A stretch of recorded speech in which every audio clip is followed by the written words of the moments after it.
আসসালামু আলাইকুম। আমি শারমিন হীরা, মম হিরাস কিচেনে আপনাদের আরও একবার স্বাগত জানাই। আটা, ময়দা, সুজি, সেদ্ধ ভাত বা ভাতের মাড় এগুলো ছাড়াই শুধু চালের গুঁড়ো দিয়ে কিভাবে পারফেক্ট চিতই পিঠা বানানো যায় তারই রেসিপি শেয়ার করেছি। টেনে না দেখে পুরো ভিডিও দেখবেন, আশা করছি একটু হলেও উপকৃত হবেন।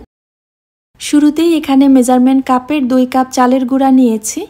এটা বাজারের কেনা গুঁড়া না, বাসায় বানানো।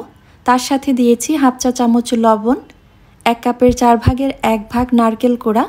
নারকেল কোড়া ছাড়াও পিঠাটা বানাতে পারেন, তবে এটা দিলে পিঠাটা খেতে যেমন মজা হয় ঠিক তেমনি দুধ দিয়ে যখন ভেজাবেন খুব দ্রুত ভিজেও যাবে আর নরম থাকবে। শুকনা উপকরণগুলো একসাথে খুব ভালো মতো মিশিয়ে নিয়ে এর মধ্যে মেজারমেন্ট কাপের 1 কাপ গরম পানি দিয়েছি। পুরো পানিটা আমি একবারে দিচ্ছি না, চালের গুঁড়ো পানি টানে খুব বেশি। যেইখানে পানিটা পড়বে সেখান থেকেই ভিজে যাবে, বাকিগুলো কিন্তু শুকনা থাকবে। এ কারণে একটু একটু করে বারে বারে দিয়ে নিচ্ছি। আর পানিটা কতটুকু গরম আছে সেটাও দেখিয়ে দিচ্ছি। আঙুল দিলে খুব বেশি সময় রাখা যাচ্ছে না, আবার এটা একেবারে ফুটন্ত পানিও না, আবার কুসুম গরম পানিও না। কুসুম গরম পানি দিয়ে এই খামিরটা বানাতে গেলে পিঠাটা খুব একটা ভালো হবে না। পানিটা দিয়ে খুব ভালো মতো মেখে নিচ্ছি। চালের গুঁড়া শুরুতে যখন মাখানো হয় দেখবেন একটু ধারালো মনে হয়, তো ওইটা একেবারে সফট করে ফেলতে হবে। আমি একটানা 5 থেকে 6 মিনিট মেখে নিয়েছি, একটুও কিন্তু থামিনি। থামা যাবে না, এতে করে পানিটা শুকিয়ে গেলে এটা মাখাটা ভালো হবে না। আরও হাফ কাপ গরম পানি দিয়ে আমি আরও 10 মিনিট মেখে নিচ্ছি। এই মাখানোর ক্ষেত্রে হাত ধরে আসতে চাইবে, তো বিশ্রাম নেওয়া যাবে না, একটু কষ্ট করতে হবে। নিজে কষ্ট করতে না চাইলে বাসায় যারা থাকবে তাদের সাহায্য নেবেন, তবুও মাখা বন্ধ করা যাবে না। চিতই পিঠা পারফেক্ট হয় না এর বড় একটা কারণ এই যে খামিরটা তৈরি করছি বা গোলাটা তৈরি করছি, এটা ঠিকমতো মাখা না হওয়ার কারণে। এখানে মাখাতে মাখাতে একদম আঠালো একটা ডো তৈরি করতে হবে। তো দেখতেই পাচ্ছেন পানিটা কিন্তু অনেকটাই শুকিয়ে গেছে। 10 মিনিট কম সময় না, একটানা করে নিয়েছি। তো এই পর্যায়ে এসে যখন দেখবেন আঠালো একটা ভাব হয়েছে, আমি দেখিয়ে দিচ্ছি, তো ওই পর্যায়ে এসে মাখানো বন্ধ করবেন। তার আগে মাখানো বন্ধ করলে শত চেষ্টার পরও পিঠা পারফেক্ট হবে না।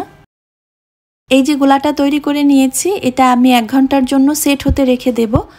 এই যে পানি টেনে নিয়েছে, 1 ঘন্টা রেখে দেওয়ার পর আরও কিছুটা টেনে নেবে। এই যে দেখতে পাচ্ছেন এমন হয়ে গেছে। তাই এখন পিঠা বানানোর জন্য মোটামুটি প্রস্তুত হয়ে গেছে।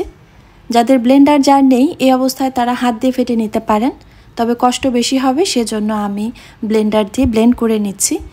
আর একটা টিপস শেয়ার করি, যদি মনে করেন আপনি হাত দিয়ে ফেটে নেবেন তো শুরুতে যে নারকেলটা দিয়েছি ওটা বাটা অবস্থায় দেবেন। আর যদি মনে করেন পরবর্তীতে আমার মতো ব্লেন্ড করে নেবেন তো সেই ক্ষেত্রে নারকেল এই অবস্থায় গুঁড়ো হয়ে যাবে।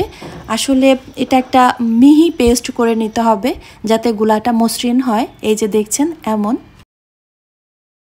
এখন পাতলা ব্যাটার তৈরি করার জন্য আমি আরও হাফ কাপ পানি দিয়েছি। প্রতিবারেই আমি গরম পানি দিয়েছি, কোনোভাবে ঠান্ডা পানি দেওয়া যাবে না, তাহলে পিঠা ফুলকো হবে না। খুব ভালো মতো মিশিয়ে আমি এর ঘনত্ব বোঝার চেষ্টা করছি। ব্যাটারটা কতটুকু ঘন হলে পিঠা বানানো যাবে সেটা আমি একটু দেখিয়ে দেই। কাপ থেকে সবটুকু ব্যাটার আমি নিচে ছেড়ে দিয়েছি, তারপরও একটা লেয়ার পড়েছে যেটাকে হাত দিয়ে টান দিলে দেখেন মিশে যাচ্ছে না, কিন্তু খুব বেশি ঘনও না, এমন করে নিতে হবে। আর ব্যাটারটা তৈরি করার সময় বারবার উপর থেকে নিচে ছাড়তে হবে, এতে করে ভেতরে বুদবুদ সৃষ্টি হবে। যত বেশি বুদবুদ সৃষ্টি হবে তত বেশি জালিদার হবে আর ফুলকো হওয়ার চান্সও বেশি থাকবে।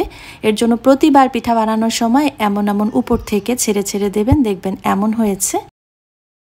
এখানে একটা লোহার কড়াই আমি একেবারে হাই হিটে কিছু সময় ধরে গরম করে নিয়েছি। তো গরম কেমন হলো সেটাও আপনাদের দেখিয়ে দেই। এই গরম কড়াইয়ের মধ্যে যে পানি দিচ্ছি দেখেন গোল গোল হয়ে খুব দ্রুত শুকিয়ে যাচ্ছে, তার মানে অতিরিক্ত উত্তপ্ত হয়েছে। এই লেভেলেই লোহার কড়াই আগে গরম করে নিতে হবে, তারপর ঠান্ডা পানির ছিটা দিয়ে তেল আর পানি মিশ্রিত একটা কাপড় দিয়ে এই যে আমি মুছে নিচ্ছি। এই যে দেখছেন কড়াইটা কিন্তু পিঠা বানানোর জন্য একেবারে প্রস্তুত হয়ে গেছে। আর এখন আমি ব্যাটারের মধ্যে 1 চা চামচ বেকিং পাউডার দিচ্ছি, আর সেই সাথে আমার কাছে মনে হয়েছে ব্যাটারের ঘনত্বটা একটু বেশি, এই কারণে আরও 2 টেবিল চামচ গরম পানি দিয়ে খুব ভালো মতো মিশিয়ে ব্যাটারটাকে একটু পাতলা করে নিলাম। এই যে এক্সট্রা পানিটুকু মিশিয়েছি এটা অনেকের ক্ষেত্রে নাও লাগতে পারে, চালের উপর ভিত্তি করে কারো ক্ষেত্রে একটু বেশি পানি লাগে, কারো একটু কম। তো শুরুতেই পানিটা না দিয়ে একটা পিঠা বানিয়ে দেখবেন, যদি দেখেন খুব ভালো ফোলেনি তো সেক্ষেত্রে পানি দেবেন, আর যদি ফুলে যায় তাহলে কিন্তু এটা আর দিতে হবে না। প্রতিবার পিঠার ব্যাটার দেওয়ার সময় এভাবে উপর থেকে ছেড়ে ছেড়ে বুদবুদ বানিয়ে তারপর দেবেন, তাহলে প্রতিটা পিঠা ফুলকো আর জালিদার হবে। আর এই যে দেখছেন পিঠা মাশাআল্লাহ খুব ফুলকো আর জালিদার হয়েছে, তবে ব্যাক সাইডটা একটু লালচে হয়েছে। আমার চুলার আঁচ একটু বাড়ানো ছিল, প্রথম দিকে বোঝা যায় না, এই কারণে এই যে দেখছেন অনেকে এমন লালচেই পছন্দ করেন, তাহলে এভাবে রাখতে পারেন। আর যদি একটু সাদা টাইপের পিঠা পছন্দ করেন তো সেক্ষেত্রে চুলার আঁচ এমন একটু কমানো থাকবে। আর সেই সাথে চুলা থেকে কড়াইটা একটু উঁচুতে দিয়েছি, আমার কড়াইটা একটু পাতলা, সে কারণে মোটা করে একটা মাটির প্রলেপ দিয়েছি। এতে করে পরবর্তীতে দেখবেন পিঠাগুলো ভাজা হয়েছে, ফুলকো হয়েছে, তবে পোড়া ভাব হয়নি।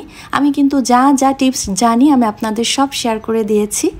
এই যে দেখছেন মাশাআল্লাহ এটাও বেশ ফুলকো আর জালিদার হয়েছে। আর সাথে এবার দেখেন পিঠাটা কিন্তু আর পোড়েনি। আমি এক একটা পিঠা 3 মিনিট করে ভেজেছি, এর থেকে লালচে করতে চাইলে 3.5 মিনিট করে রাখতে পারেন, তার থেকে বেশি রাখলে পুড়ে যাবে। আর প্রত্যেকটা পিঠা গরম অবস্থায় নামিয়ে এরকম ঝাঁঝরির ভেতরে রাখবেন, তাহলে আর ভেজা ভেজা ভাব হবে না। তারপর ঠান্ডা হয়ে গেলে যে কোনো জায়গায় রাখতে পারেন।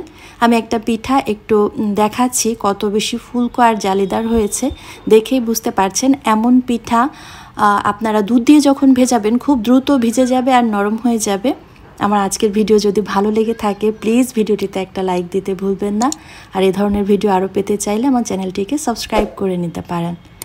আর আমি যে পিঠাটা বানিয়েছি, যে গুঁড়া দিয়ে বানিয়েছি, এই গুঁড়াটাই ছিল পারফেক্ট, এই কারণে পিঠাটাও কিন্তু ভালো হয়েছে। গুঁড়ার রেসিপি চাইলে আমার চ্যানেলে ভিজিট করতে পারেন, আমি অলরেডি ওখানে চালের গুঁড়ার রেসিপি আপলোড করেছি। আজকের ভিডিও এখানেই শেষ করছি। আল্লাহ হাফেজ, আসসালামু আলাইকুম।